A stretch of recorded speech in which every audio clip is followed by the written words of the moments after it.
the readings for Thursday, September 29th. Please bear with me, guys, with my voice and everything.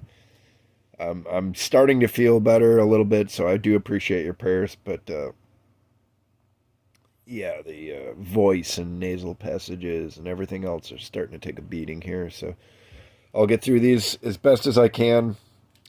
Today's epistle reading comes from St. Paul's letter to the Galatians, chapter 5, verses 22 through 26, and chapter 6, verses 1 through 2. But the fruit of the Spirit is love, joy, peace, long-suffering, kindness, goodness, faithfulness, gentleness, self-control.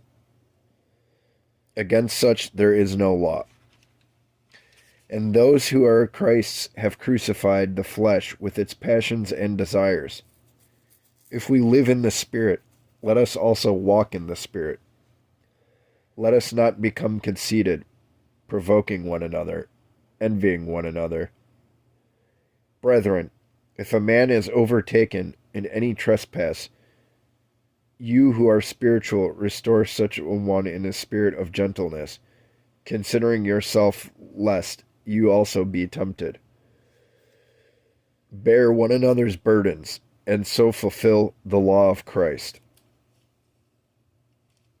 Okay, some footnotes from the Orthodox Study Bible. For this whole passage, chapter 5, verse 22 through chapter 6, verse 2, it says that this passage is read on days commemorating holy monks. So how about that? And it looks like in my Synaxarion that, yes, we commemorate Kyriakos, the hermit of Palestine. There's a bunch. Martyr Petronius, Malachi, the new righteous martyr of Lindos, Theophanes, the merciful of Gaza, Dionysius I, patriarch of Constantinople. But I'm going to guess, since Kyriakos, the hermit of Palestine, since he's a hermit, that's probably who they mean. For verse 25, a walk in the Spirit comes from life in the Spirit. And for chapter 6, verse 1, to be able to administer correction with gentleness is a spiritual gift. Yeah, Lord knows that's one I frequently lack.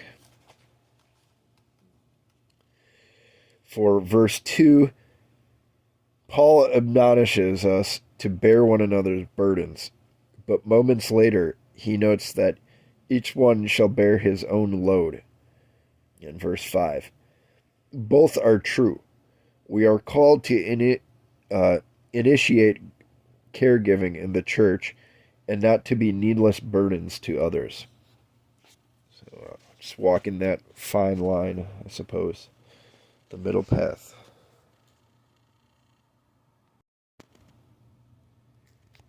And our gospel reading for today is from the book of Luke, chapter 6, verses 12 through 19.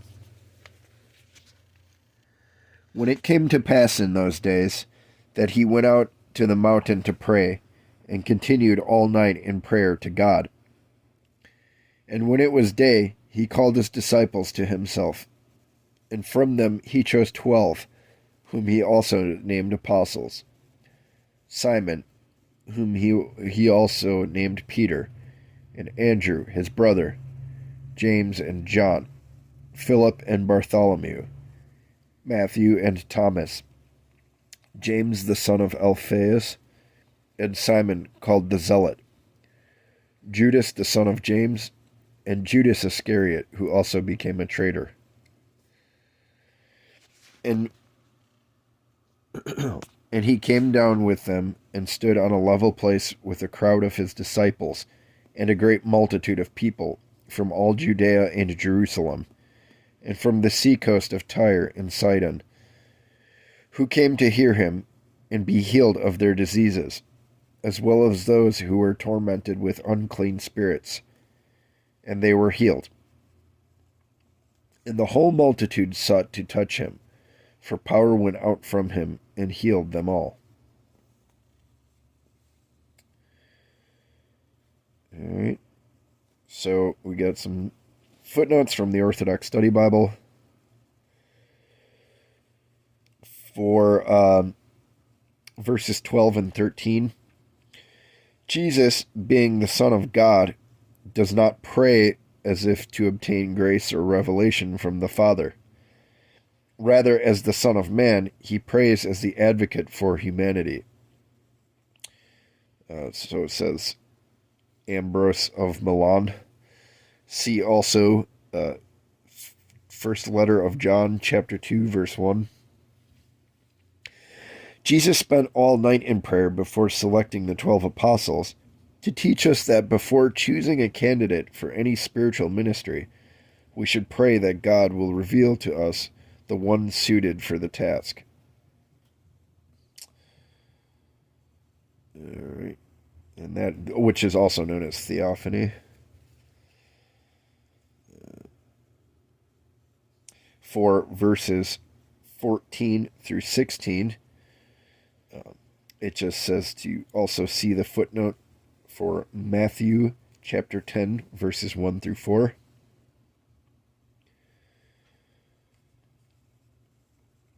And for verses 17 through 49, so goes on quite a bit further than what we did today. Feel free to read the rest if you want. It says to see the notes at Matthew chapters 5 through 7. This sermon is on the plain, or level place, in verse 17. It is similar in content to the Sermon on the Mount in Matthew 5 through 7, though not as extensive. Jesus repeated many of his teachings over a period of 3 years. And it makes mention to see the footnote at John chapter 2, verse 23. Well, that's going to do it for today. I, for one, personally really appreciate that this is a rather short day. See you guys back here tomorrow for Friday. And hope you all have a blessed Thursday. Please pray for me, a sinner.